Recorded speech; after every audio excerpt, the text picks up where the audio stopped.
Assalamualaikum warahmatullahi wabarakatuh. Anak-anakku sekalian, selamat bertemu lagi dengan saya Muhammad Farid SPD yang merupakan guru bahasa Indonesia di SMA Negeri 1 Kawali. Dan pada pertemuan kali ini kita akan membahas tentang kritik dan esai. Sebelumnya kita telah membahas artikel yang sebetulnya jenisnya hampir mirip, bahwa artikel ini merupakan karangan yang dibuat untuk dipublikasikan, dan sekarang kritik dan esai pun merupakan karangan yang dapat dipublikasikan. Dan tentunya untuk itu kita harus melihat atau mempelajari bagaimana perbedaan antara artikel, kritik, dan esai supaya kita bisa memahami ketiga jenis karangan tersebut. Baik anak-anakku sekalian, sebelum kita mulai pembelajaran, Bapak ingin melihat dulu atau bertanya dulu pada kalian. Mudah-mudahan kalian sehat. Apa kabar semuanya? Mudah-mudahan sehat dan selalu dalam lindungan Allah Subhanahu wa taala. Dan tentunya pada saat kita saat ini menghadapi pandemi, Bapak berharap kalian selalu menjaga kondisi. Yang pertama, kita istirahat harus cukup, selalu menjaga kesehatan untuk selalu istirahat yang cukup.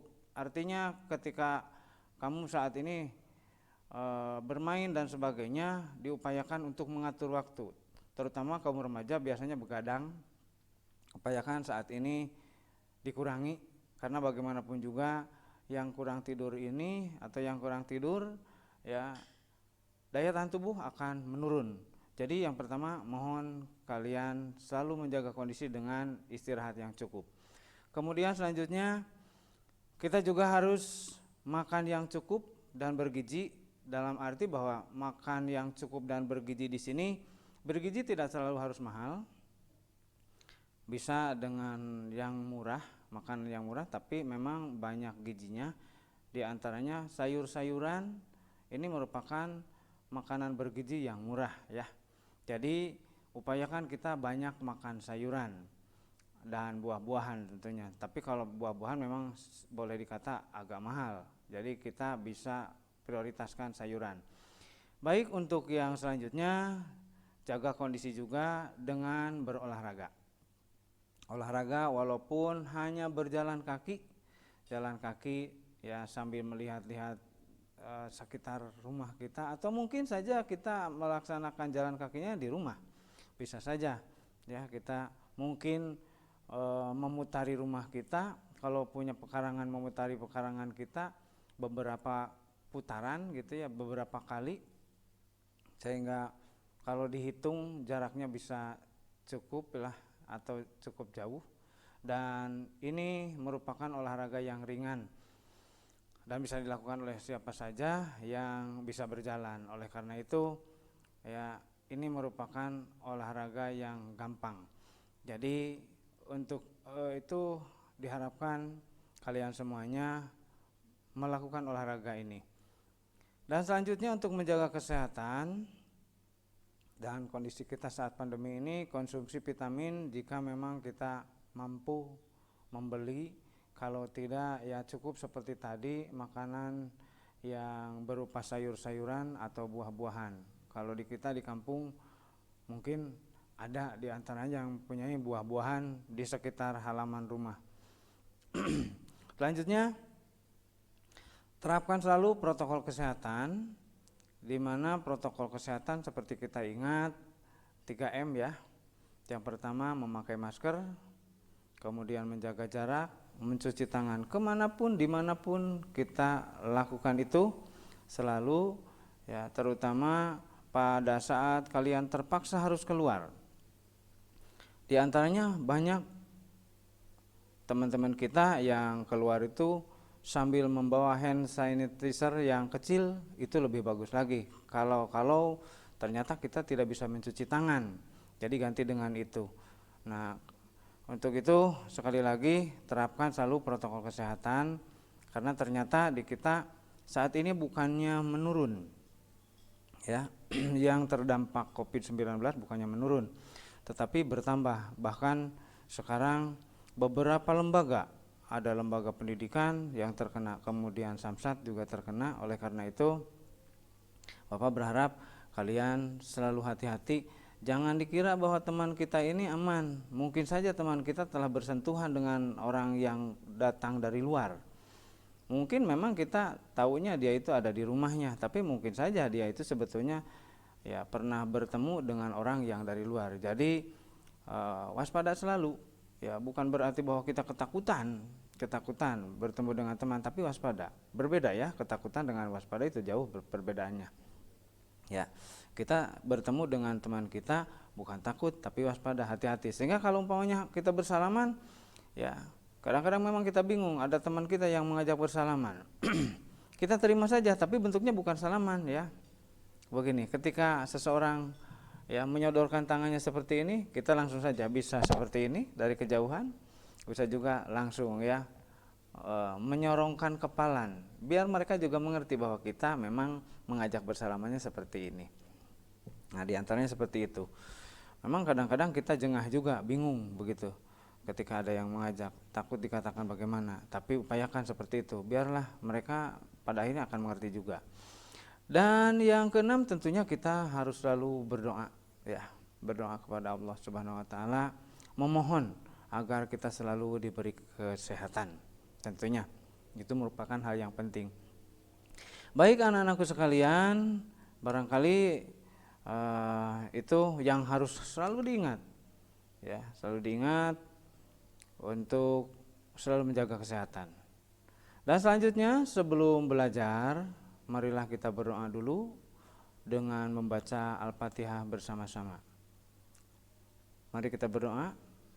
Berdoa mulai. Bismillahirrahmanirrahim. Ar-Rahmanir-Rahim. Maliki yaumiddin. Ihdinas siratal mustaqim. Siratal ladzina an'amta 'alaihim ghairil maghdubi 'alaihim. Selesai. Mudah-mudahan doa kita diterima oleh Allah, dan apa yang kita inginkan, kita harapkan juga itu ya diberikan oleh Allah sesuai dengan harapan kita. Baik anak-anakku sekalian, selanjutnya pada saat pembelajaran kita selalu di absen ya. Kita selalu di absen. Siapa yang hadir hari ini, siapa yang tidak, kalau memang ada yang sakit supaya diketahui oleh guru, dan jika perlu dijenguk ya dijenguk. Itu pada saatnya kita tatap muka. Kalau memang ada yang berhalangan tidak hadir, mungkin izinnya kemana biar guru mengetahui juga. Nah, pada saat kita melaksanakan pembelajaran daring sekarang ini juga ya, Bapak akan mengabsen kalian, dan absen akan diberikan linknya nanti ya oleh operator supaya kalian bisa menyatakan bahwa ikut pembelajaran ya, ikut pembelajaran.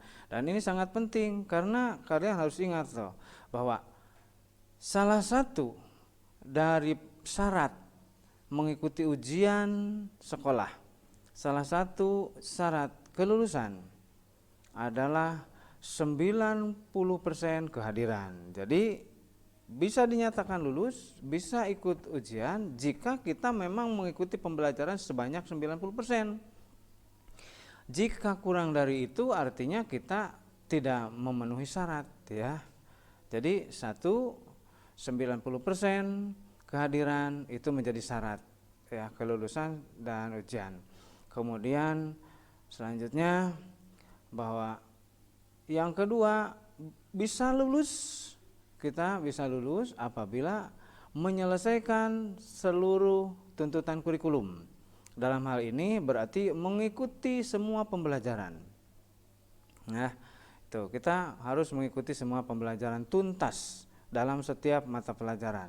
Itu menjadi syarat yang kedua untuk lulus dan mengikuti ujian. Syarat yang ketiga untuk lulus adalah mengikuti ujian. Jadi absen 90%, tuntas semua mata pelajaran atau tuntutan kurikulum, dan ikut ujian itu menjadi syarat untuk lulus ya anak-anakku sekalian. Makanya hari ini, pada saat pembelajaran saat ini, Bapak berharap kalian segera mengisi absen sesuai dengan link yang diberikan.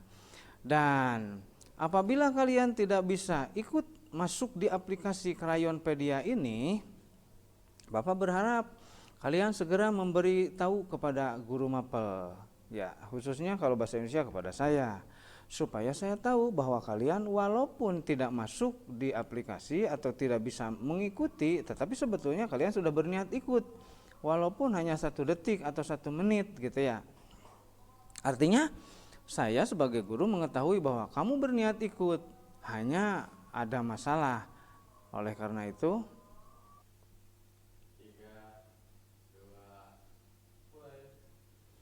baik anak-anakku sekalian, demikian mengenai absen. Dan kita tahu bahwa Selasa itu merupakan pembelajaran untuk kelas 12 IPA 1, IPA 3, serta IPS 2 dan IPS 4. Dan untuk hari Kamis kelas 12 IPA 2, 12 IPA 4, serta IPS 1 dan IPS 3. Itu ya jadwal kita. Baik anak-anakku sekalian, untuk selanjutnya KD pembelajaran untuk hari ini adalah yang pertama, membandingkan kritik sastra dan esai dari aspek pengetahuan dan pandangan penulis. Artinya nanti kita akan membandingkan kritik sastra dan esai. Jadi kita akan bandingkan perbedaan antara kritik dan esai dari aspek pengetahuan. Itu yang pertama, kita akan membandingkan kritik dan esai. Kemudian yang kedua, kita akan menyusun kritik dan esai dengan memperhatikan aspek pengetahuan dan pandangan penulis. Kemudian yang selanjutnya, kita akan menganalisis sistematika dan kebahasaan kritik dan esai. Artinya kita akan menganalisis, mengkaji struktur dari kritik dan esai, juga mengkaji kebahasaan kritik dan esai. Seperti apa kebahasaan kritik, seperti apa kebahasaan esai, seperti apa strukturnya. Dan ini nanti kita akan bahas, tapi sebelumnya sedikit saya kasihkan gambaran bahwa struktur kritik dan esai itu sama. Ya, sama. Perbedaannya itu dalam isinya saja. Kemudian selanjutnya KD yang keempat, mengonstruksi sebuah kritik atau esai dengan memperhatikan sistematika. Jadi kita nanti di akhir akan mencoba membuat kembali kritik dan esai. Mengonstruksi artinya kita akan membuat kritik, kita akan mencoba-coba membuat esai. Nah, itulah KD pembelajaran hari ini anak-anakku. Yang pertama, membandingkan kritik dengan esai. 2, menyusun kritik dan esai. Menganalisis sistematika dan kebahasaan kritik dan esai. Lalu mengonstruksi kritik dan esai. Baik, untuk selanjutnya anak-anakku sekalian, tujuan pembelajaran hari ini setelah kita lihat KD-nya, maka kita harus mengetahui juga tujuan pembelajarannya. Di akhir nanti kalian harus bagaimana, harus bisa apa. Yang pertama, kalian harus memahami pengertian kritik, memahami pengertian esai. Jadi definisinya begitu. Jadi di akhir diharapkan kalian memahami definisi kritik dan definisi esai. Yang kedua, memahami beda kritik dan esai. Yang ketiga, memahami struktur kritik dan esai, sistematikanya. Jadi nanti harus paham mana struktur kritik, mana struktur esai. Walaupun dalam segi strukturnya sebetulnya sama, tapi saya katakan dari tadi bahwa isinya agak beda. Kemudian di akhir pembelajaran yang keempat, diharapkan kalian memahami contoh kritik dan esai, memahami kebahasaan, memahami kebahasaan kritik dan esai. Lalu yang kelima, memahami contoh kritik dan esai. Kemudian yang keenam, memahami cara mengonstruksi kritik dan esai. Jadi diharapkannya di akhir kalian bisa memahami bahasanya, memahami contoh, memahami cara membuat. Baik, untuk selanjutnya anak-anakku sekalian, seperti kita telah pelajari di pertemuan sebelumnya bahwa kita pernah membahas artikel, bahwa artikel ini hampir sama dengan kritik dan esai, bahwa artikel adalah karangan faktual yang dibuat untuk dipublikasikan. karangan untuk dipublikasikan di koran, di majalah, di buletin.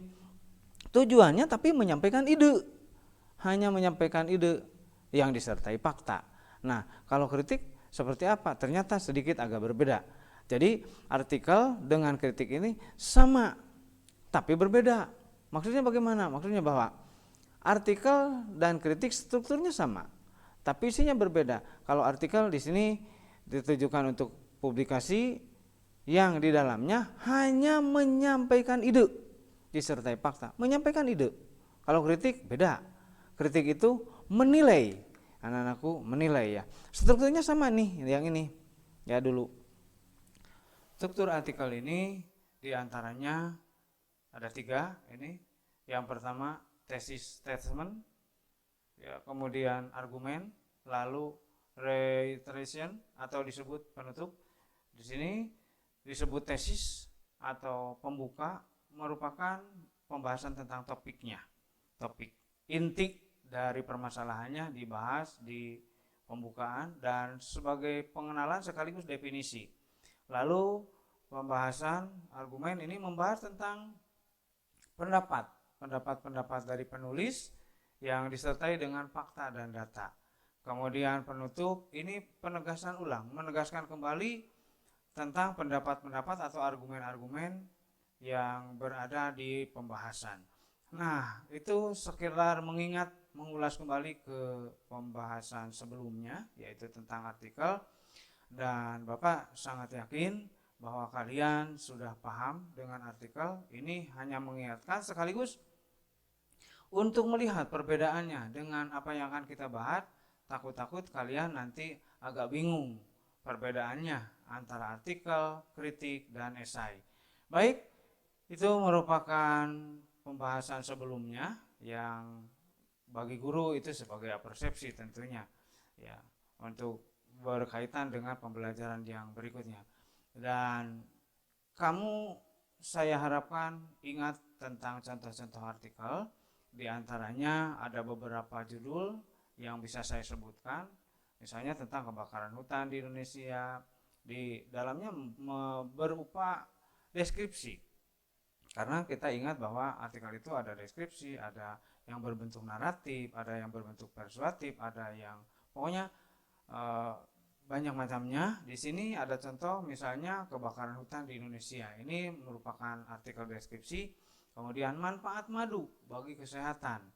Itu juga salah satu contoh yang tentunya di sini manfaat madu bagi kesehatan ini memberitahukan kepada pembaca, ya, tujuannya ini sama juga mendeskripsikan tapi sekaligus mempengaruhi. Berarti persuasif, sedikit berbentuk persuasif. Kemudian dampak buruk seafood bagi kesehatan, ya, misalnya karena bagi orang-orang tertentu ternyata makanan itu ada dampak buruknya, ya. Nah, ini bisa diuraikan dalam bentuk artikel. Misalnya seafood itu bisa membuat orang alergi, gatal gitu dan sebagainya. Kemudian ada makanan tertentu, misalnya daging kambing untuk yang darah tinggi, ya itu juga berbahaya, berarti dampak buruk juga. Nah, kemudian selanjutnya pentingnya penerapan pendidikan moral sejak dini. Nah, itu salah satu contoh judul artikel. Pendidikan moral, pentingnya pendidikan moral sejak dini. Itu yang sudah pernah kita bahas. Artinya bahwa di sini artikel tersebut mengupas bagaimana pentingnya pendidikan moral, ya, di mana akan menjadi dasar siapapun yang nantinya menjadi dewasa, maka pendidikan yang akan menjadi dasar atau akan memperkuat kepribadiannya itu adalah pendidikan dasar yang dia terima. Bila pendidikan moralnya kuat, maka dia akan sangat bagus moralnya walaupun dia terpengaruh oleh lingkungan nanti pada saat usia dewasa. Misalnya saja bagi mereka yang pendidikan agamanya sejak kecil sudah diterapkan kuat, maka pendidikan agama itu akan menjadi latar belakang dan mendasari semua kepribadian, semua perilaku yang akan dilaksanakan atau yang akan selalu menjadi kepribadian dia di masa tua nanti. Walaupun pengaruh dari sana sini datang, tetap dia akan stabil, bertahan. Kemudian manfaat madu bagi kesehatan, beredarnya berita telur palsu. Nah, itu adalah contoh artikel yang pernah kita bahas, dan tentunya hari ini kita akan membahas tentang kritik dan esai. Kita akan bedakan nanti supaya terlihat perbedaannya. Yang pertama kita akan bahas tentang pengertian kritik dan esai. Di sini kritik dan esai ya, pengertiannya berbeda. Kita akan mulai dengan pengertian kritik dulu.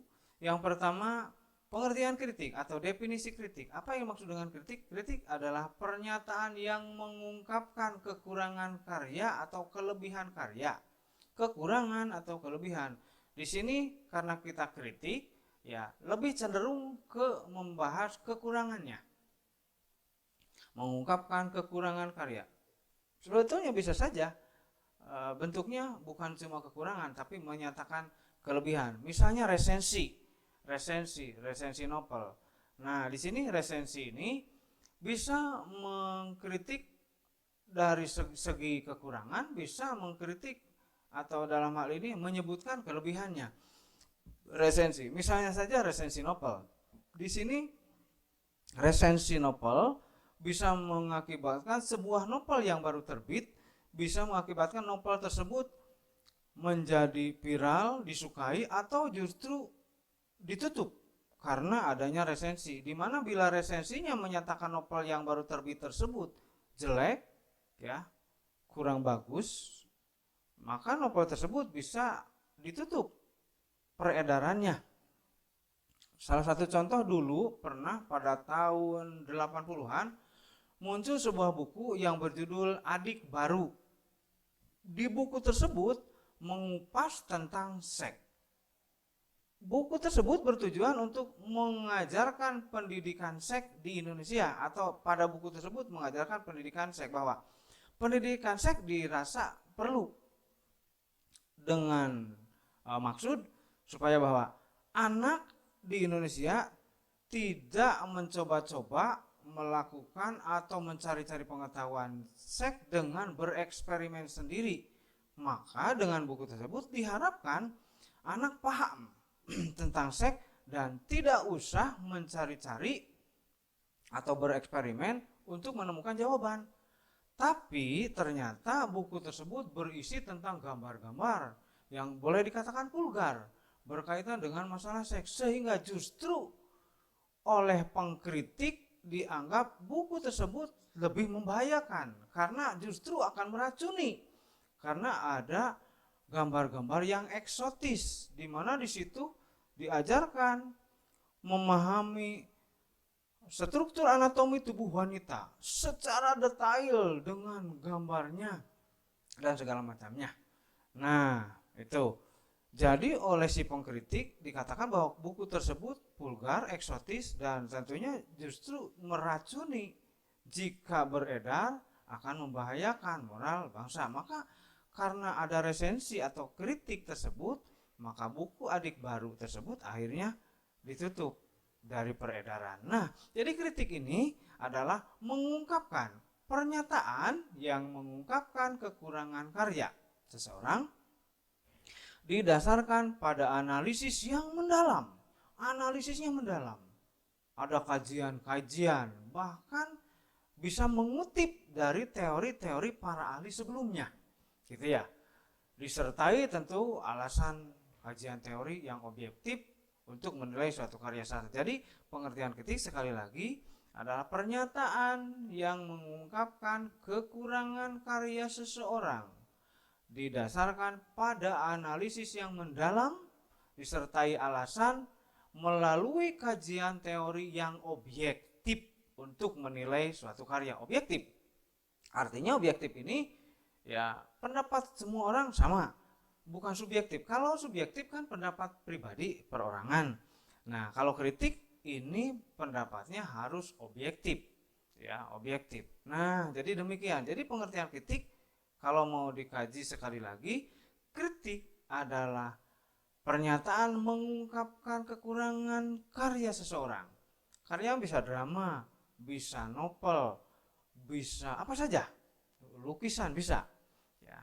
Jadi Kritik ini mengungkapkan kekurangan karya seseorang dengan didasari analisis yang mendalam melalui kajian teori, dikaji ya, menggunakan teori-teori dari orang lain, ya, mengutip teori dari orang lain dengan pendapat yang objektif, bukan subjektif, objektif gitu. Jadi kritik itu harus karya, mengungkapkan kekurangan karya seseorang yang dianalisis secara ilmiah dengan kajian teori, serta pendapatnya harus objektif. Nah, demikian. Untuk selanjutnya pengertian esai. Nah, sedikit ini ada perbedaan bahwa pengertian esai ini cara pandang atau penilaian juga. Pernyataan berisi penilaian boleh dikata sama, ya, sama seperti yang tadi kritik. Pernyataan berisi penilaian seseorang terhadap suatu peristiwa. Ini peristiwa atau kejadian atau fenomena. Fenomena itu kejadian alam, banjir misalnya, kemudian longsor atau pokoknya fenomena lah, kejadian. Bisa kejadian apa saja. Berdasarkan sudut pandang penulis, berarti subjektif. Berdasarkan sudut pandang penulis. Ya, bagaimana kata penulis? Sehingga di dalam esai ini bisa berupa pernyataan begini. Menurut saya bisa begitu. Pernyataannya menurut saya, bukan objektif. Kalau objektif kan tidak boleh ada istilah menurut saya, nggak boleh. Kalau objektif ya harus kajian menurut umum, Jadi itu perbedaannya, bahwa kalau kritik tadi harus objektif, artinya pendapat semua orang sama. Kalau esai, sudut pandang penulisnya saja, hanya menurut penulis. Jadi kajiannya bisa mendalam juga sebetulnya, tetapi berdasarkan sudut pandang penulisnya saja. Jadi penilaian sama, kritik penilaian, esai penilaian. Tetapi kalau kritik dianalisis mendalam dengan kajian teori dan kutipan teori dari orang lain secara objektif, ya, menurut sudut pandang semua orang. Tapi kalau esai secara subjektif, hanya pandangan seseorang saja. Ya,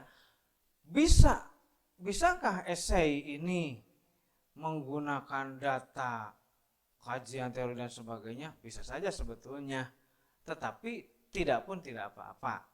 Ada yang menggunakan data pada esai juga, fakta dan data. Tetapi kalaupun tidak apa-apa.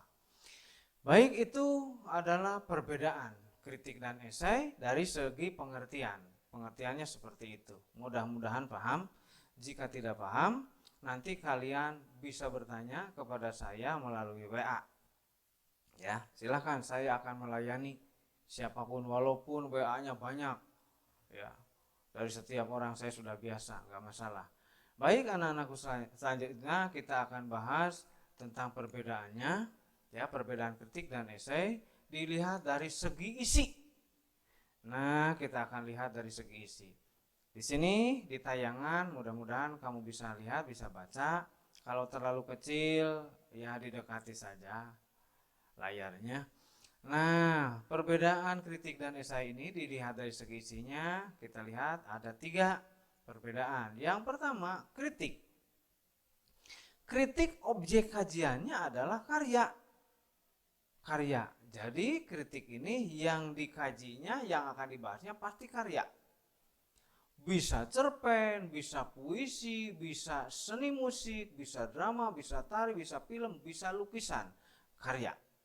Jadi kritik yang akan dijadikan objek kritiknya itu karya. Kalau esai, objek kajiannya dapat berupa karya juga. Namun biasanya yang lebih banyak adalah fenomena, kejadian. Masalah politik, masalah kebijakan, masalah fenomena sosial, ya, misalnya tentang seks bebas di kalangan remaja, tentang narkoba, tentang banjir dan sebagainya. Nah, jadi esai itu pada umumnya objeknya seperti tadi yang saya katakan.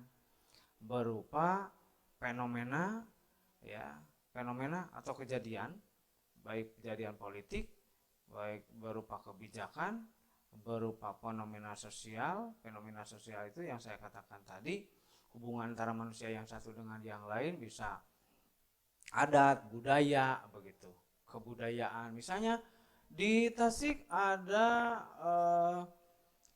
lingkungan yang disebut Kampung Naga, di mana di sana listrik tidak boleh, bangunan berupa tembok tidak boleh. Pokoknya mereka masih asli tradisional, segala macam kegiatannya tradisional. Bahkan kalau tidak salah, makanan pun masih makanan yang khas daerah yang ada di sana. Nah, itu termasuk fenomena sosial Kampung Naga. Atau di Rancah juga ada Kampung Kuta. Nah, itu budayanya berbeda dengan di kita. Dimana kalau kita kan sudah modern segala macamnya. Kalau di Kampung Kuta, di Kampung Naga, itu seperti saya katakan tadi, masih menjaga budaya dan adat mereka. Dimana ke sana tidak boleh ada listrik. Ya, kalau di Kuta sekarang sudah ada listrik. TV juga sudah masuk, motor sudah masuk. Nah, tapi kalau di Kampung Naga sama sekali tidak. Nah, itu fenomena sosial yang nanti menjadi kajian esai, bukan kritik.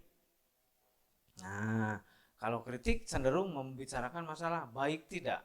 Kalau esai bukan masalah baik tidak nanti. Ya. Kembali lagi, kritik tadi objek kajiannya adalah karya, cerpen, puisi, seni musik, seni drama dan sebagainya. Kalau esai tadi masalah sosial. Ya. Bisa saja karya, bisa juga karya, tapi dari sudut pandang tertentu.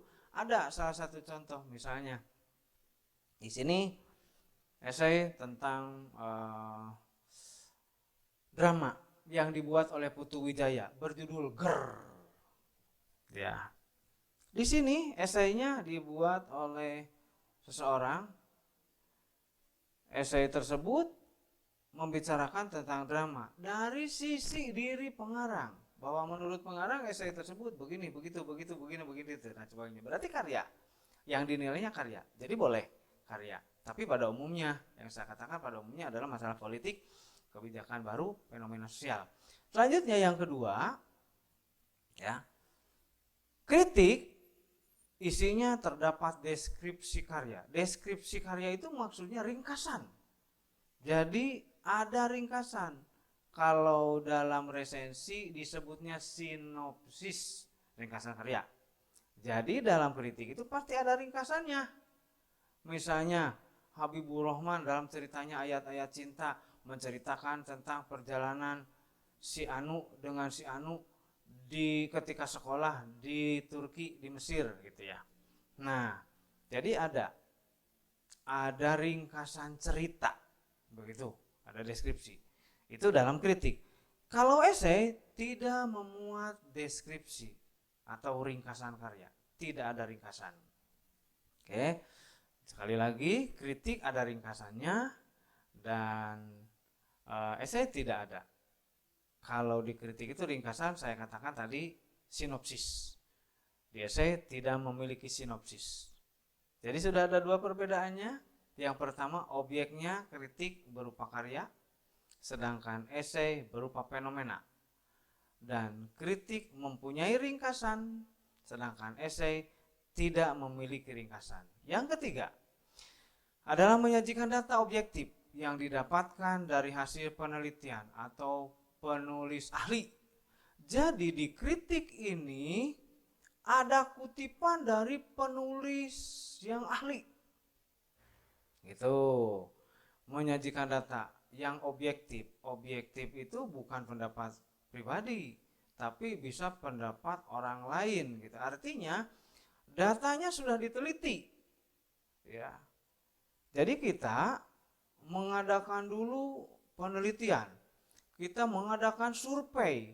Surveinya sih bisa meneliti ke tempat, bisa juga kajian ilmiah. Artinya kita membaca beberapa buku tentang yang akan kita kritik. Gitu. Sehingga nantinya kita akan bisa membandingkan. Misalnya kita akan menilai buku Ayat-Ayat Cinta karya Habibur Rahman. Yang kita baca bukan cuma ayat-ayat cinta, kita juga membaca Ajab Sengsara, membaca di bawah lindungan Ka'bah, membaca yang lain, buku-buku cinta yang agamis lain. Sehingga nanti kita akan bisa membandingkan, melihat perbedaannya. Jadi di dalam kritiknya nanti kita akan mengutip atau membandingkan bahwa karya Habibur Rahman ini begini, berbeda dengan karya Anu, berbeda juga dengan karya Anu berjudul Ajab Sengsara, berbeda dengan karya Anu berjudul Di Bawah Lindungan Ka'bah. Jadi nantinya akan begitu, sehingga objektif. Artinya bahwa pendapatnya bukan pendapat kita, tapi melihat bahwa dari yang lain, dari buku yang lain, dari buku yang lain begini, buku yang lain begini, sehingga Habibur Rahman begitu. Jadi bukan cuma pendapat kita, menurut saya bukan begitu, ya.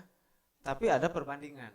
Nah, dikritik seperti itu. Di esai itu hanya ya tidak selalu membutuhkan data, ya, tidak selalu membutuhkan data meskipun melengkapinya memang adalah hal yang baik. Jadi itu hanya pendapat pribadi. Pendapat pribadi. Tidak harus ada penelitian. Kalau kajian boleh, kajian harus tentunya, karena tidak mungkin kita akan memberikan esai ulasan pendapat kita tentang sebuah fenomena kalau kita tidak memiliki pemahaman yang baik, pemahaman yang luas tentang masalah tersebut. Tidak mungkin. Kita harus memiliki pemahaman yang luas. Jangan coba-coba kita membahas sesuatu walaupun bentuknya esai menurut pendapat kita kalau kita tidak paham tentang masalah itu. Tidak boleh, mana mungkin gitu. Jadi tentu saja ketika kita akan membuat kritik ataupun esai, kita tentunya harus memiliki ilmu yang cukup mengenai masalah yang akan kita kritik atau kita bahas tersebut dalam bentuk esai. Baik anak-anakku sekalian, itulah perbedaan kritik dan esai dilihat dari segi isinya. Jadi isi kritik, ya, kajiannya, objeknya berupa karya, esai berupa fenomena. Kemudian dalam kritik ada deskripsi atau ringkasan, kemudian pada esai tidak memuat ringkasan. Kemudian lagi yang ketiga, dalam kritik objektif karena ada kajian dari hasil penelitian yang lain, ya. Kalau dalam esai tidak mesti ada kajian, kalaupun ada hanya mungkin sepintas. Tapi di sini di esai berupa pendapat pribadi. Selanjutnya anak-anakku sekalian, sekarang kita lihat perbedaan kritik dan esai dilihat dari segi penulisnya. Nah, kita lihat dari segi penulisnya.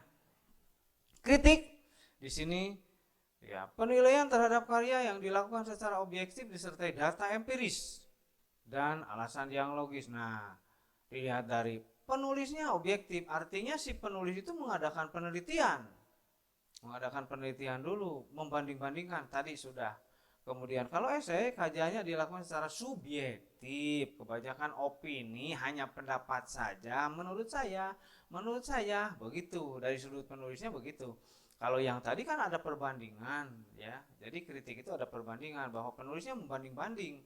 Kalau esai tidak membandingkan, kalau kritik membandingkan. Kalau esai hanya opini saja, opini, pendapat penulis sendiri, pendapat penulis berdasarkan pemahaman dia, ya, berdasarkan pemahaman dia tentang masalah tersebut.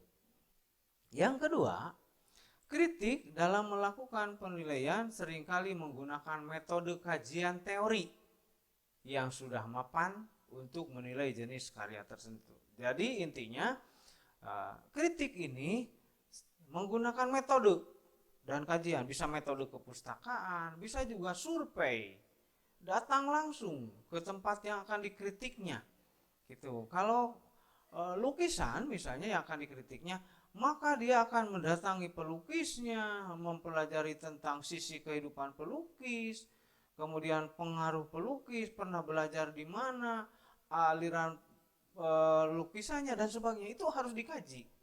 Ya, jadi si penulis kritik ini harus melakukan penilaian dengan mengkaji bahkan teori-teori dari beberapa penulis lain tentang masalah yang akan dibahas, itu harus dibandingkan. Kalau esai ini jarang mendalami, bahkan hampir tak mencantumkan kajian teori.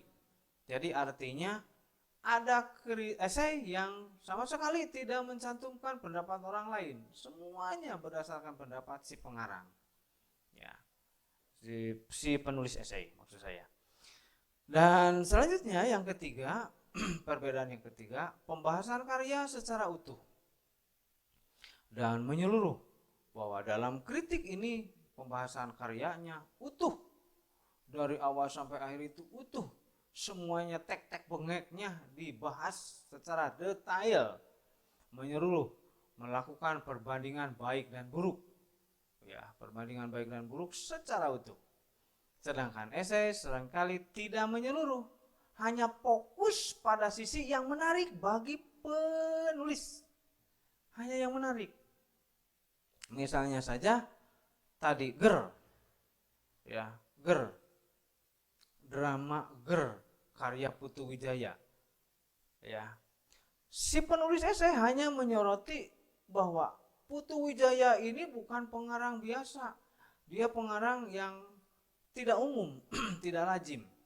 Di mana Putu Wijaya ini dia tidak membuat drama yang umum, menggunakan dialog yang sempurna, biasa.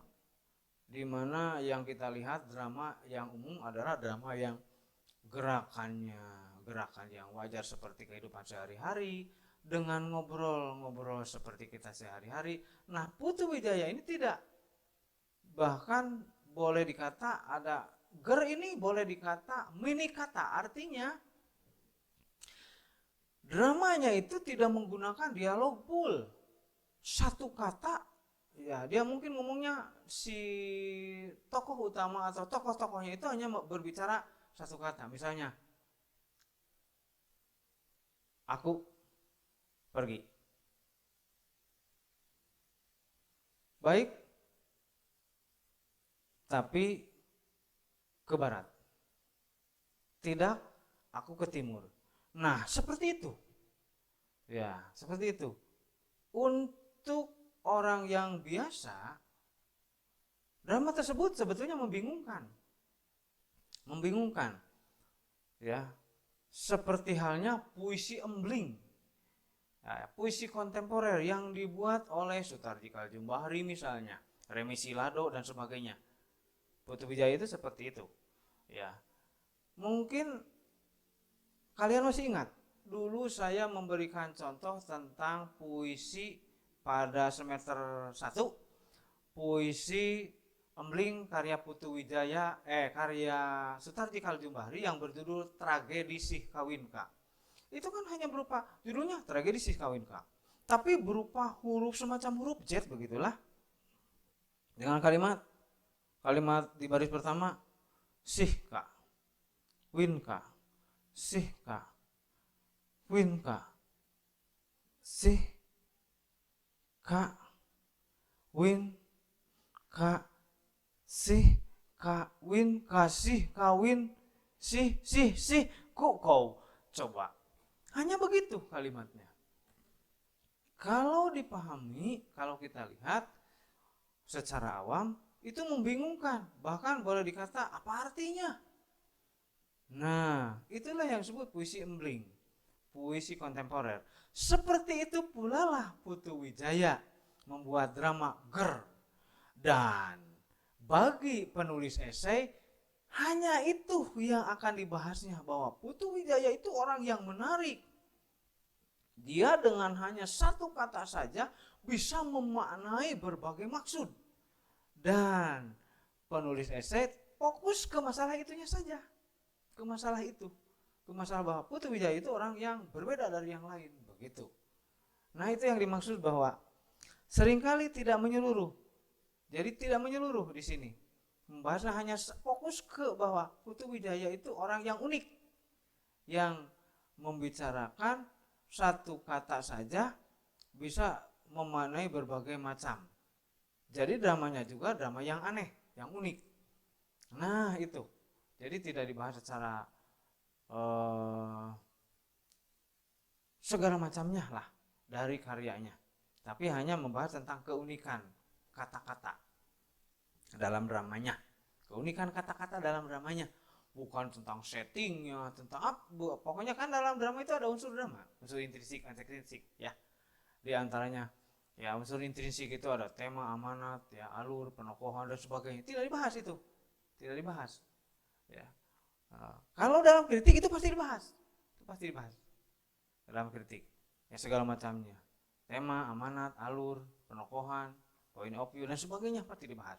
Unsur intrinsik, unsur ekstrinsiknya, kebahasan, budaya, agama, politik dan sebagainya. Kalau dalam esai tidak, hanya dibahas bahwa Putu Wijaya ini unik, dia menggunakan satu kata untuk dialognya, begitu. Baik anak-anakku sekalian, ya mudah-mudahan walaupun sedikit agak bingung kalau belum melihat contohnya, tapi agak paham. Syukur kalau paham. Kembali lagi, ya perbedaan kritik dan esai dilihat dari segi penulisnya bahwa ya, kritik itu penilaiannya terhadap karya dilakukan secara objektif, artinya ada kajian, ya diikuti dengan data yang empiris dan alasan-alasan logis masuk akal. Kalau esai kajiannya hanya subjektif, merupakan opini penulis, pendapat penulis, menurut saya begitu.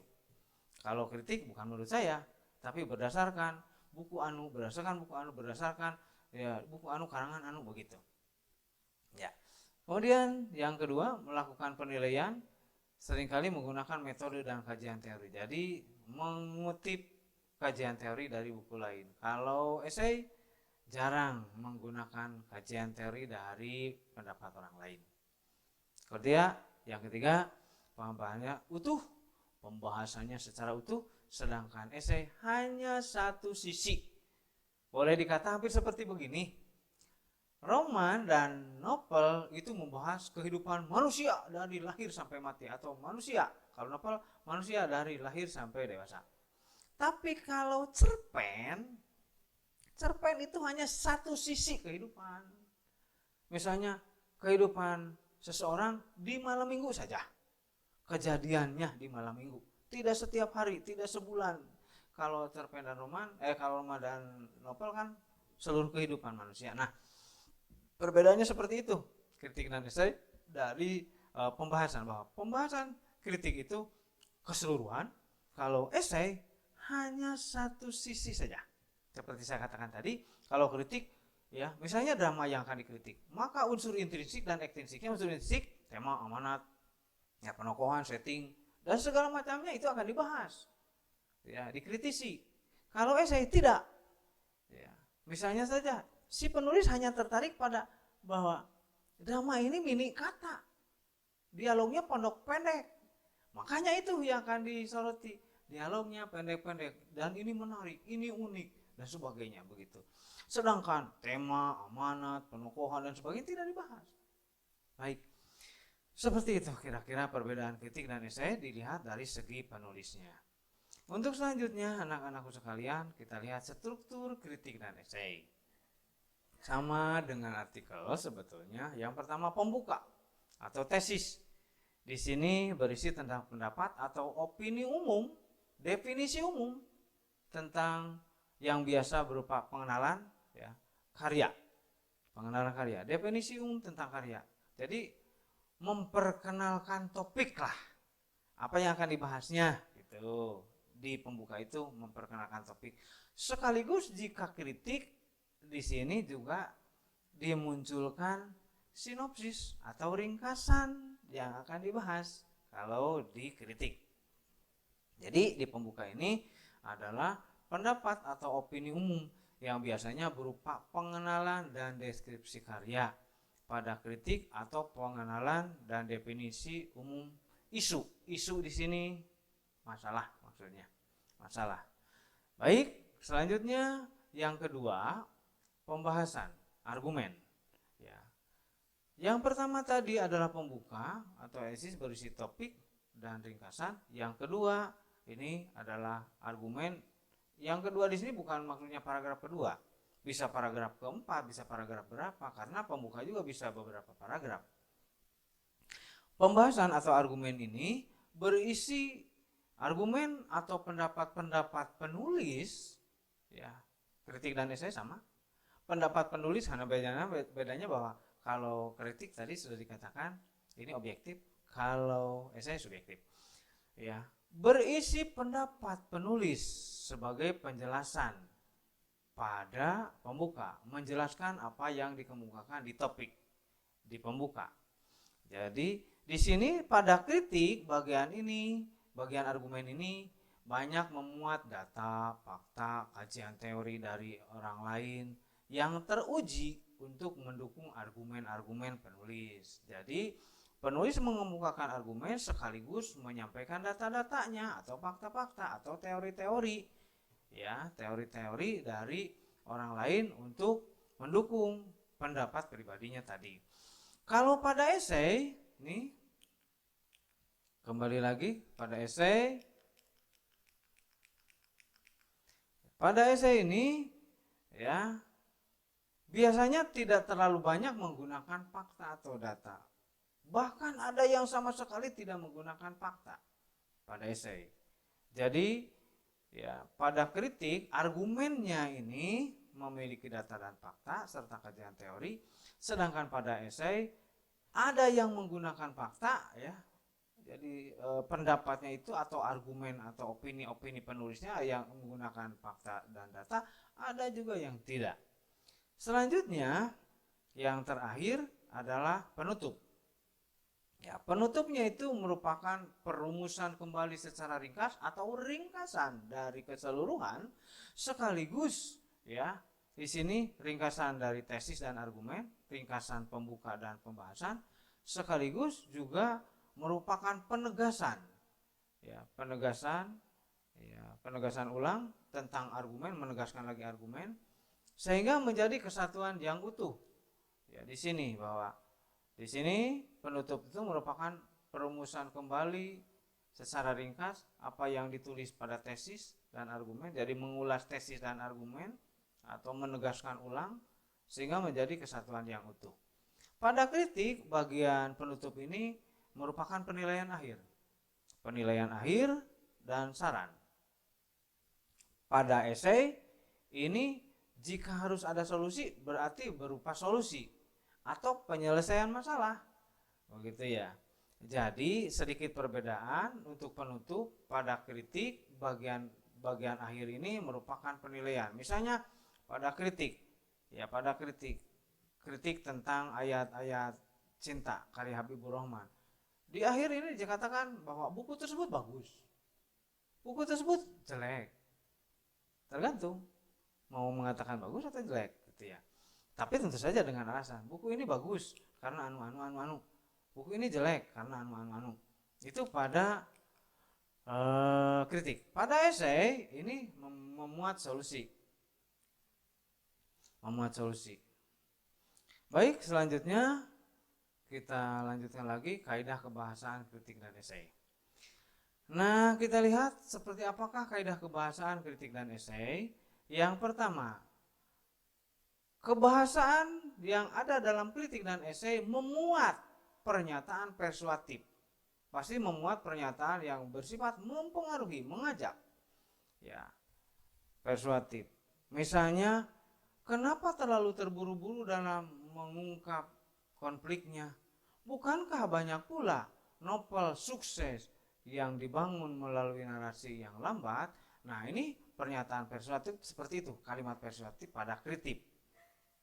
Kenapa harus buru-buru dalam mengungkapkan konflik? Nah, itu pernyataan penulis kepada pengarang bahwa pengarang ini terlalu buru-buru, gitu. Ya.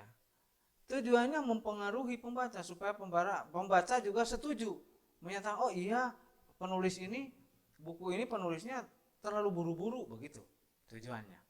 Ya. Tujuan persuatif, jadi pertama adalah kebahasaannya adalah pernyataan persuatif. Banyak menggunakan pernyataan persuatif pada kritik dan esai.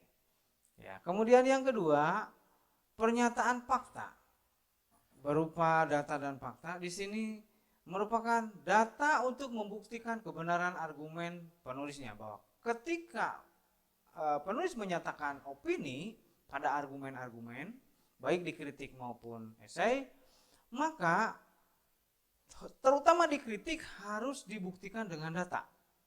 Misalnya kutipan pendapat ahli, data resmi hasil penelitian, dan sebagainya. Contoh, kutipan data yang dihimpun WHO untuk situasi pandemi, misalnya ketika kita membahas tentang pandemi dalam esai, ya gitu. Jika memang esai tersebut memerlukan data. Atau misalnya dalam kritik, ya dalam kritik. Pada kritik, ketika kita membahas kritik ayat-ayat cinta, mengkritik ayat-ayat cinta, maka kalimat yang ada pada buku ayat cinta akan dikutip. Misalnya, pada halaman sekian ada bunyi begini, begini, begini. Gitu, bunyinya seperti ini. Ya. Nah, itu akan ditempelkan sebagai bukti. Dan itu dikatakan misalnya jelek, kurang bagus, atau bagaimana. Buktinya ini, gitu.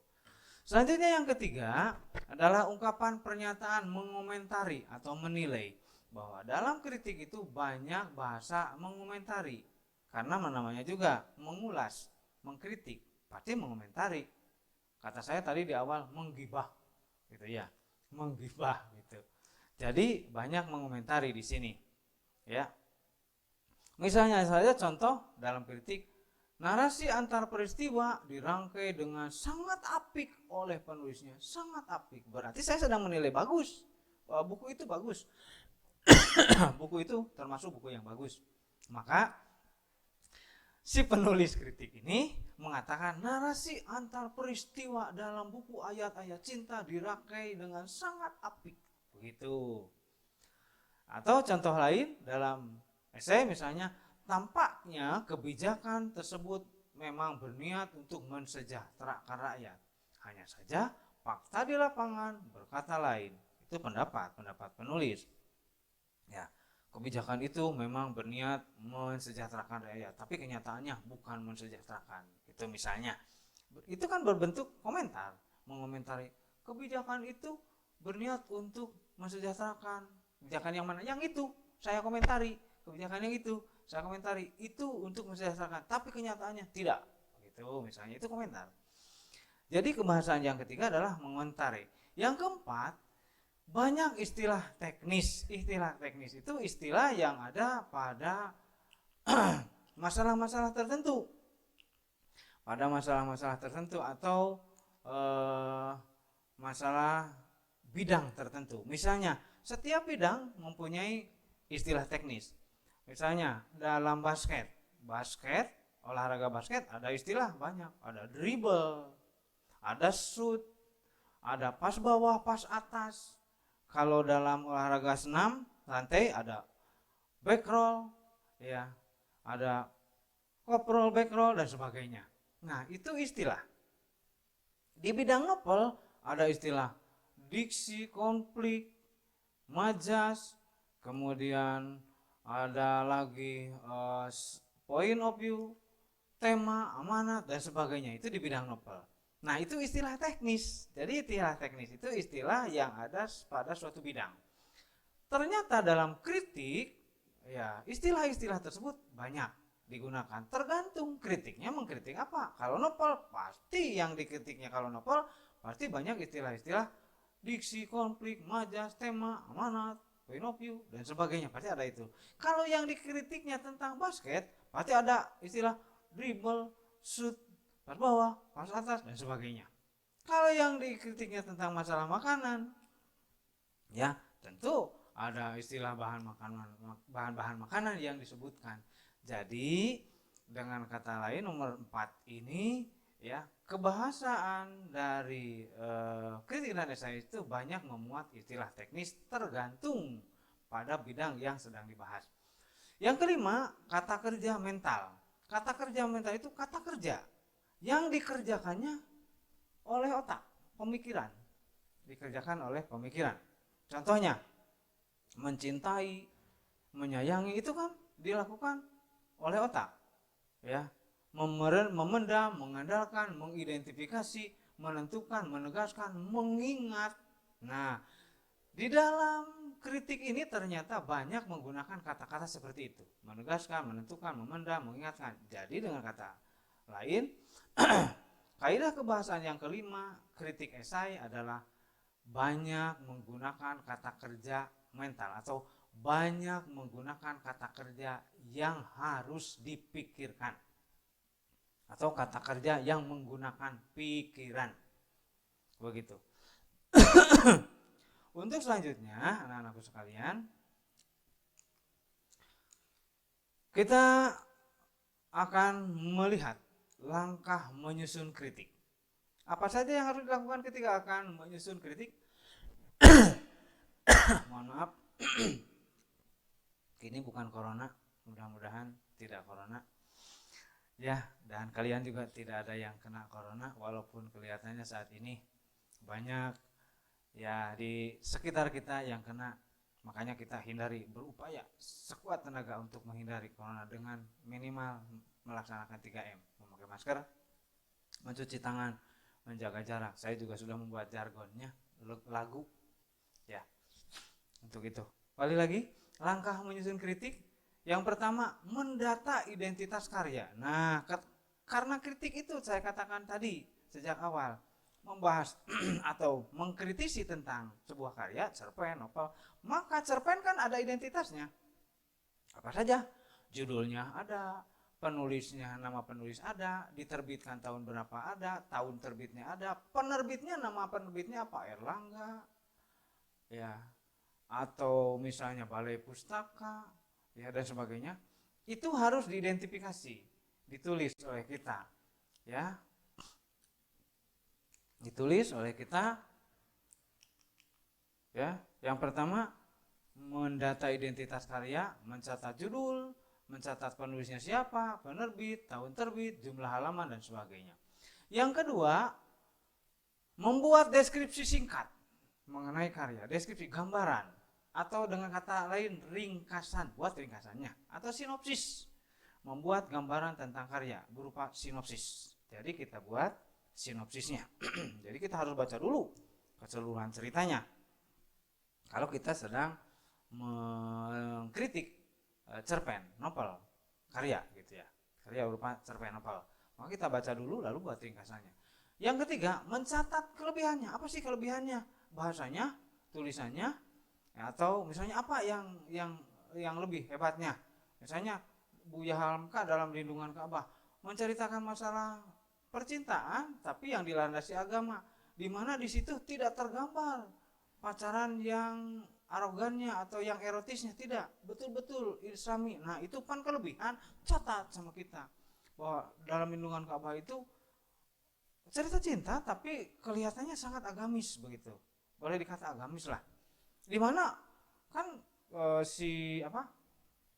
tokoh ceritanya nggak pernah tidak bertemu, apalagi kalau seperti kita sekarang boncengan ke sana kemari naik motor, enggak, ini hanya surat-suratan saja. Jadi betul-betul di sini sedikit kalau dibandingkan dengan ayat-ayat cinta itu kan bertemu, boleh dikata masih lebih vulgar ayat-ayat cinta gitu. Nah, itu kan kelebihannya, kita mencatat kelebihan dari karya, lalu menyusun struktur kritik. Kita tahu tadi strukturnya ada 3, ya, tesis, argumen, lalu penutup atau reiteration, penutup. Nah, baik, selanjutnya yang kelima, lengkapi semua struktur yang terdiri dari tesis, argumen, dan sebagainya. Strukturnya selesaikan. Lalu di akhir kita edit, dan setelah itu langkah menulis esai juga sama sebetulnya. Amati fenomena alam yang terjadi, masalahnya apa, itu ya banjir atau apa, amati, datang survei, kemudian tentukan bagian-bagian fenomena yang menarik, buat pandangan pribadi mengenai topik, pandangan kita tentunya, opini kita tentang topik itu apa. Tadi saya katakan fokus pada satu masalah, lalu tulis esai berdasarkan hal di atas, lalu susun strukturnya, lengkapi strukturnya, kemudian edit. Nah, selanjutnya ya, kita akan lihat di sini ada contoh teks kritik. Di sini menimbang ayat-ayat cinta. Karya sastra yang baik juga bisa menggambarkan hubungan antar manusia dengan lingkungan dan manusia dengan Tuhan. ini karena dalam karya sastra seharusnya terdapat ajaran moral sekali dan sebagainya. Nah, di sini ada yang saya kasih warna kuning, itu adalah resensi atau sinopsis. Novel ini mengisahkan perjalanan cinta antara dua anak manusia, Fahri sebagai pelajar Indonesia yang belajar di Mesir dan Aisyah, seorang gadis Turki. Nah, di pembukaan ini, di tesis ini ada sinopsis karena ini kritik. Ini kritik. Jadi kritik memuat sinopsis. Kemudian di sini ada argumen, pendapat, nilai budaya Islam sangat kental dirasakan oleh pembaca pada setiap bagiannya. Nah, ini pendapat, argumen. Lalu ditambah bahkan hampir di setiap anu gitu. Alur ceritanya juga dirangkai dengan begitu baik. Di paragraf kedua, hal lain yang pantas diunggulkan dalam novel ini, menceritakan keunggulan. Di bab ketiga, alur cerita juga dirangkai dengan begitu baik meskipun banyak menggunakan alur maju. Tapi di sini banyak kejutan dan sebagainya. Di sini pendapat pribadi ya. Pendapat pribadi ada, tapi ya misalnya di bab kedua, di paragraf kedua, hal yang lain sangat diungkapkan dalam novel ini adalah kemampuan Habibur Rahman melukiskan latar tiap peristiwa, baik itu kejadian, waktu dan sebagainya. Ia dapat begitu fasih menggambarkan setiap lekuk, tempat dan sebagainya dalam novel tersebut, seolah-olah tahu kejadian di Timur Tengah. Ya, nah itu menggambarkan atau argumen, pendapat. Nah, kemudian selanjutnya tadi menceritakan kebaikan, di sini menceritakan kekurangan. Satu hal yang ditemukan bahwa janggal dalam novel itu karakter tokohnya ya digambarkan begitu sempurna, tidak ada celah. Berbeda dengan pada paragraf kedua dibandingkan dengan karya sastra milik tulis Sutan Sati pada tokoh Midun dalam roman Ajab dan Sengsara. Nah, ada perbandingan di sini, ada perbandingan. Jadi seperti saya katakan bahwa dalam kritik ini ada perbandingan, kajian dari buku lain. Lalu penegasan ulang ini berupa mengemukakan kembali apa yang tadi disebutkan pada argumen. Di sini ada disebutkan pembaca yang merasakan hal ini pasti akan bertanya-tanya, adakah sosok yang memang sesempurna Fahri? Tadi dikatakan Fahri sempurna di argumen. Di sini dibahas lagi sedikit, jadi menekankan. Akan tetapi tentu saja dengan porsi yang lebih kecil. Tokoh ini boleh dikatakan sempurna, kata penegasan ulang, tetapi harus dibuat porsinya lebih kecil. Bahwa tokoh jangan dikatakan sempurna, karena yang sempurna itu hanya Rasulullah, katanya. Jangan sampai kekurangan manusia dihilangkan, karena pada kenyataannya tidak ada sosok yang sempurna selain Rasulullah. Nah, itu kesimpulan akhirnya, bahwa kesimpulan akhir itu menyatakan bahwa karangan ini kurang bagus, karena tokohnya sempurna, padahal yang sempurna itu Rasulullah. Begitu kritiknya, itu isi kritiknya bahwa karang itu kurang bagus. Sini salah satu contohnya tentang contoh drama yang dibuat esainya oleh Gunawan Muhammad. Ini dramanya karya Putu Wijaya ini. Ya, ini kalau kita baca di sini pasti tidak akan cukup waktu, ya. Tidak akan cukup waktu. Oleh karena itu, ya kita mungkin tidak bisa baca keseluruhan. Paling saya akan baca sedikit untuk sekedar menebalkan lagi. Kita lihat di tesisnya, pembukaan, bahwa struktur dari esai ini ada 3, tesis, argumen, dan penegasan ulang. Tesis kita lihat di sini kalimatnya seperti ini. Di depan kita pentas yang berkecamuk, juga satu suku kata yang meledak, dor, ger, blong, los, atau 2 suku kata yang mengejutkan dan membingungkan. Aduh, di depan kita panggung teater mandiri. Teater mandiri pekan ini berumur 40 tahun. Sebuah riwayat yang tak mudah, yang sebenarnya penting sebagai bagian dari cerita pembangunan. Bangun, dalam arti jiwa yang tak lelap tertidur. Putu Wijaya, pendiri dan tiang utama, sederhana. Putu tak berseru, tak berperan. Ia punya pendekatan tersendiri kepada kita. Di sini, ya, sebetulnya Gunawan Muhammad sedang mendefinisikan atau menceritakan, menggambarkan siapa itu Putu Wijaya, dramanya seperti apa. Nah, jadi sedang menceritakan itu. Itulah yang dikemukakan dalam tesis, bahwa tesis itu memperkenalkan topik. Jadi yang akan dibahas oleh Gunawan Muhammad ini tentang keunikan Putu Wijaya dengan kata-katanya, dengan kesendiriannya dan sebagainya. Nah, itu dibahas dalam tesis. Nah, dalam rangkuman argumennya, pada Putu Wijaya kata adalah benda tuh. Dia si Gunawan Muhammad ini tertarik dengan keunikan Putu Wijaya, bahwa Putu Wijaya menganggap bahwa kata adalah benda.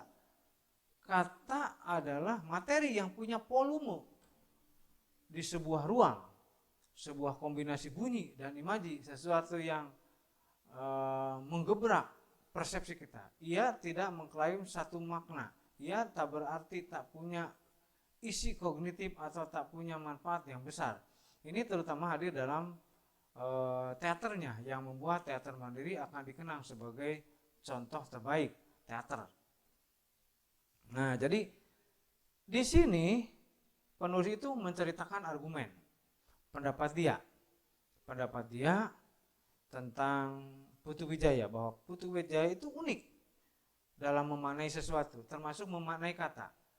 Kalau kita kan dalam bahasa Indonesia, kata itu belum mempunyai makna, karena yang disebut mempunyai makna yang utuh adalah kalimat, walaupun kalimat itu hanya satu kata. Kalau misalnya buku punya makna tapi tidak punya makna yang lengkap, maka disebut kata. Berbeda dengan aduh sebuah kata, tapi juga kalimat, disebutnya kalimat minor. Di mana kata aduh ini mempunyai makna yang luas, ya, makna yang komplit. Kalau buku saja, buku yang bagaimana? Kata buku itu kurang mempunyai makna yang lengkap. Buku yang bagaimana? Buku apa? Buku siapa? Belum lengkap. Berbeda dengan kata aduh atau au. Walaupun hanya satu kata, tapi diucapkan dan menjadi kalimat, maka itu mempunyai makna yang luas. Di mana kata aduh berbeda dengan aduh, berbeda. Jelas sekali perbedaannya. Maka kata aduh dan aduh itu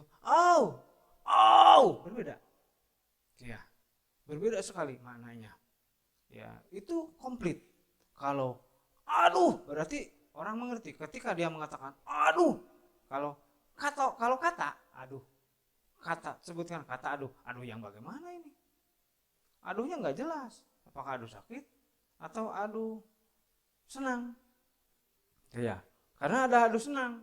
Ketika kita bisul lalu diusap-usap, maka kita akan aduh begitu ya. Berbeda dengan aduh begitu. Itu perbedaannya, bahwa kata dengan kalimat itu beda. Makanya aduh jika ditulis tanpa tanda baca, aduh saja itu kata dan tidak punya makna yang lengkap. Maknanya makna tidak lengkap. Kalau kalimat mempunyai makna yang lengkap. Ya. Aduh, beda. Karena ketika kita katakan aduh, pasti orang tahu bahwa aduhnya itu aduh sakit. Aduh, pasti aduh sakit. Enggak ada aduh yang enak yang begitu. Enggak ada. Ya, seperti au. Ada au, pasti au sakit. Berbeda dengan au, beda. Begitu.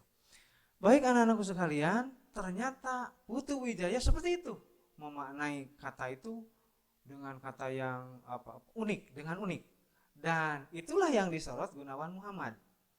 Ya, Gunawan Muhammad menyoroti bahwa Putu Wijaya mempunyai keunikan, sehingga membuat dramanya pun dia tidak membuat drama yang umum, yang dialognya lengkap segala macam, tapi drama yang tertentu. Nah, ini termasuk contoh esai. Jadi esai itu pendapat Gunawan Muhammad tentang Putu Wijaya yang mempunyai keunikan menurut dia.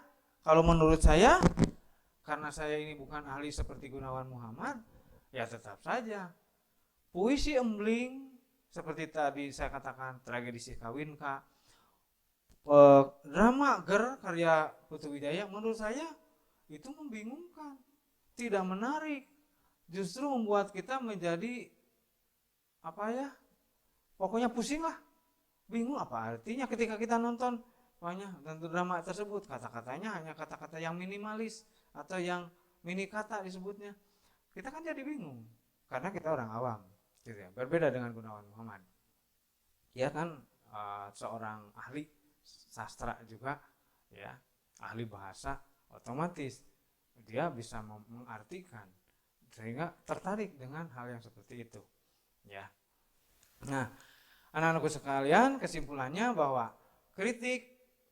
pengertian kritik adalah bahwa kritik adalah penilaian baik buruk seseorang yang didasari oleh alasan dan kajian teori yang objektif. Kalau esai adalah penilaian seseorang terhadap suatu peristiwa berdasarkan sudut pandang penulisnya saja.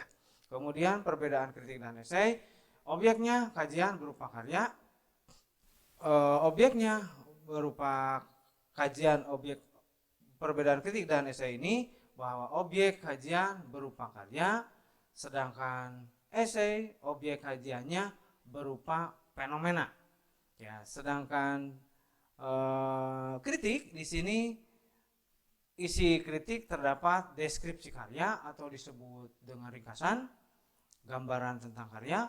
Kemudian esai tidak memuat deskripsi, ya, atau ringkasan, sedangkan pada kritik ini menyajikan data objektif dan pada esai tidak selalu membutuhkan data.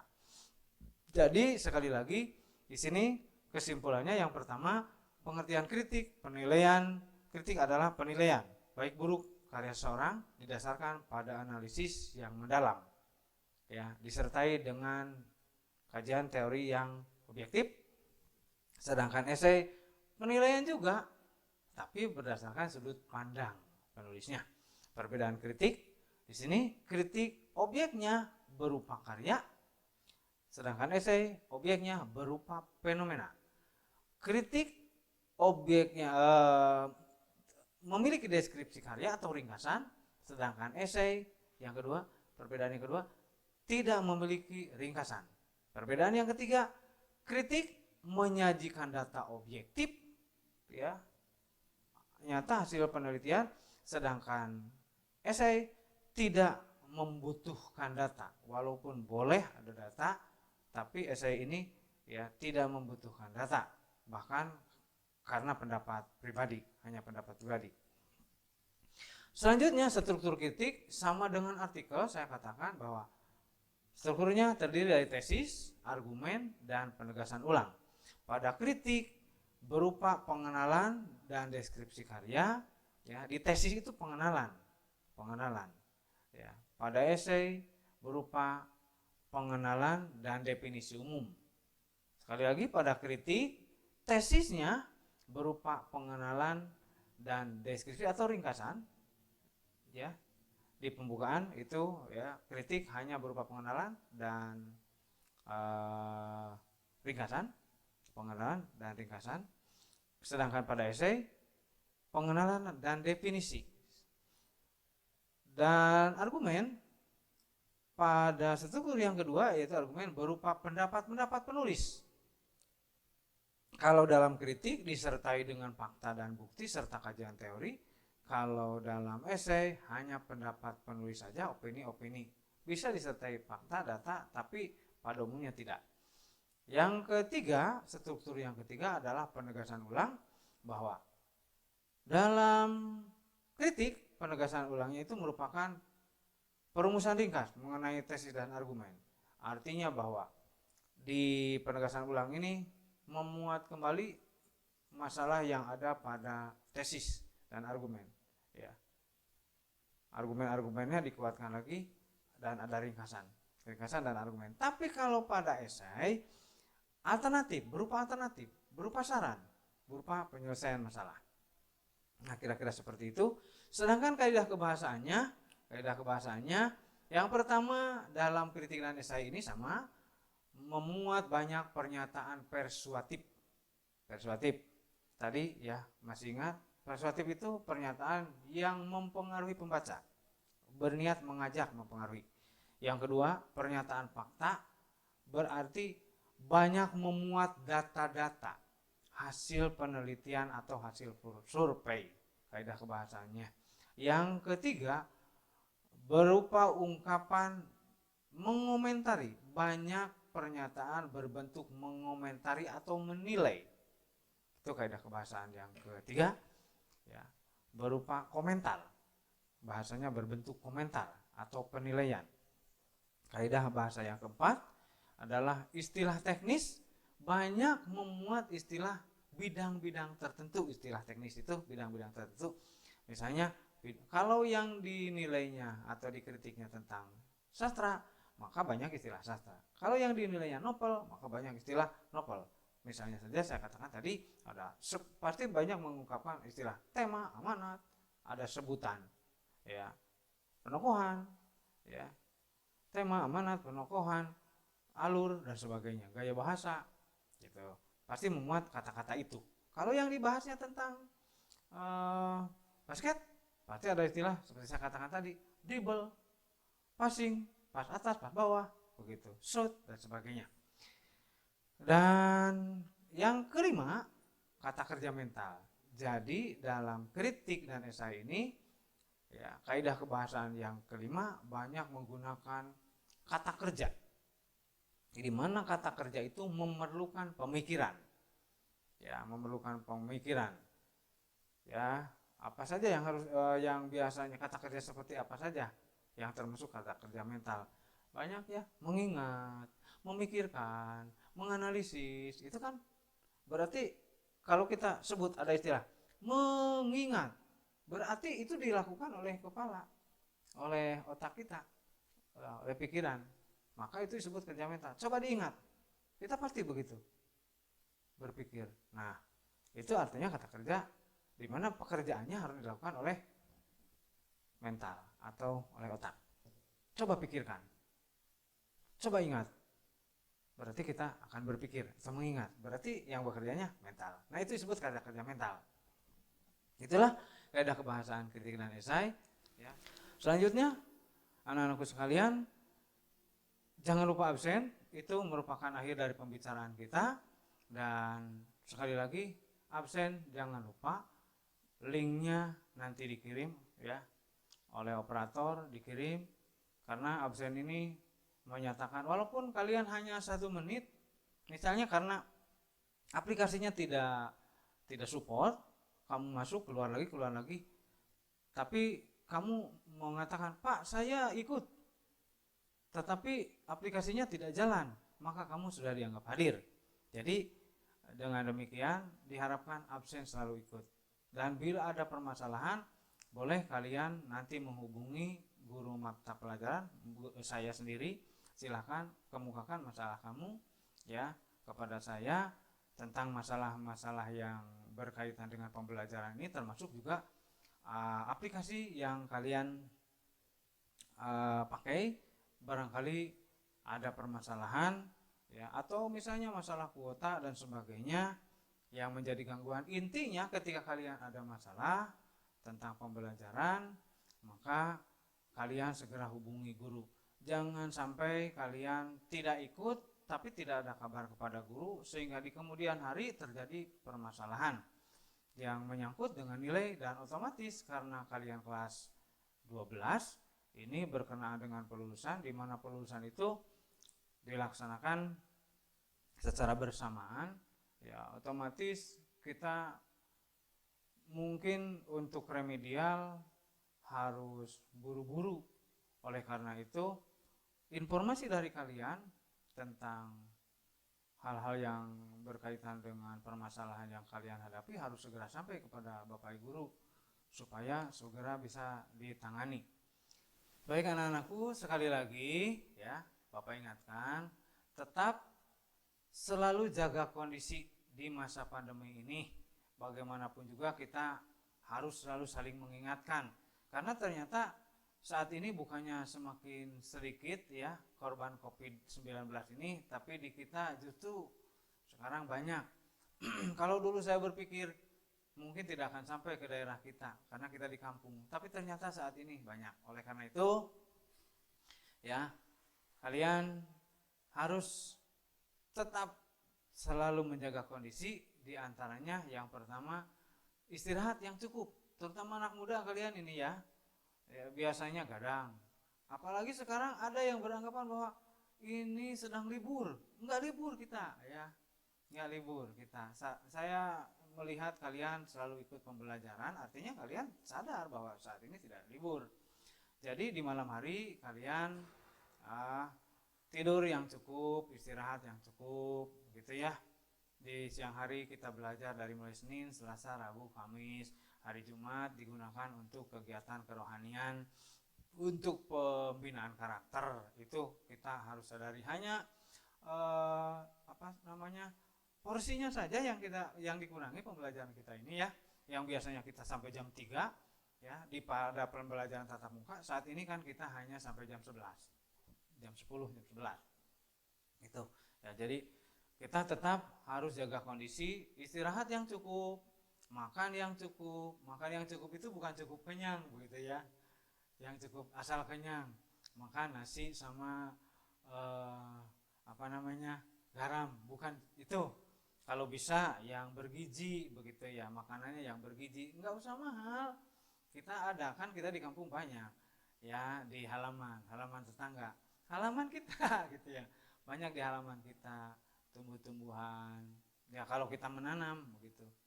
Yang jelas di pasar pun kalau sayur-sayuran kan murah ya, murah. Kita makan cukup yang bergizi makanannya yang murah tapi bergizi. Sayur-sayuran itu makanan murah bergizi ya. Wortel murah, itu proteinnya tinggi dan bagus untuk stamina tubuh kita. Kemudian kita juga olahraga seperti saya, jangan mengikuti yang lain ya. Ada guru yang tidak olahraga, kalau saya olahraga terus ya. Diantaranya olahraganya catur bukan yang itu, olahraga yang mengeluarkan keringat maksud saya. Upayakan olahraga ya. Di sini guru-guru kita juga olahraga, tenis, ada tenis meja, ada tenis lapangan gitu, olahraga. Kalau nggak ada alat-alatnya kita kan bisa jalan ya, nggak usah mesti ke luar daerah. Pak hujan, ya udah di rumah aja, putar-putar di rumah ya. Hitung mungkin 3 jam di rumah putar-putar terus, jangan berhenti begitu ya. Kalau dihitung kita sudah sampai di Ciamis mungkin olahraga. Yang keempat, konsumsi vitamin. Kalau mampu kita beli vitamin, kalau tidak ya lakukan aja yang kira-kira mencari makanan yang bervitamin. Kemudian terapkan selalu protokol kesehatan ya, 3M, memakai masker, menjaga jarak, mencuci tangan. Dan untuk selanjutnya, sebelum menutup pembelajaran, marilah kita berdoa dulu dengan baca hamdalah bersama-sama ya. Tapi sebelum kita membaca hamdalah bersama-sama, saya ingatkan kembali lagi pembelajaran yang sudah saya ajarkan. Kaji ulang, baca ya, nanti akan saya share untuk materinya. Kaji ulang, baca, analisis, pelajari, kemudian lihat contoh, kemudian lagi jika memang kamu belum jelas, kamu bisa bertanya kepada saya gurunya, atau kamu bisa googling mencari, karena sebetulnya referensi itu tidak harus satu ya, jangan dari saya saja, kamu bisa lihat lagi dari yang lain. Baik anak-anakku sekalian, tadi saya sudah menyimpulkan materi, saya juga sudah mengingatkan pada kalian tentang absen ya. Kemudian saya juga mengingatkan kalian tentang selalu menjaga kondisi. Dan untuk penutup pembelajaran kita hari ini, saya berharap semua tujuan pembelajaran yang telah saya tuliskan tadi, saya sebutkan tadi, bisa tercapai dan kalian menjadi paham semua materi yang saya sampaikan. Dan mari kita tutup pembelajaran hari ini dengan membaca hamdalah bersama-sama. Alhamdulillahirabbil alamin. Assalamualaikum warahmatullahi wabarakatuh. Terima kasih, sampai bertemu lagi di pembelajaran bahasa Indonesia dengan saya Muhammad Farid. Terima kasih. Sampai jumpa.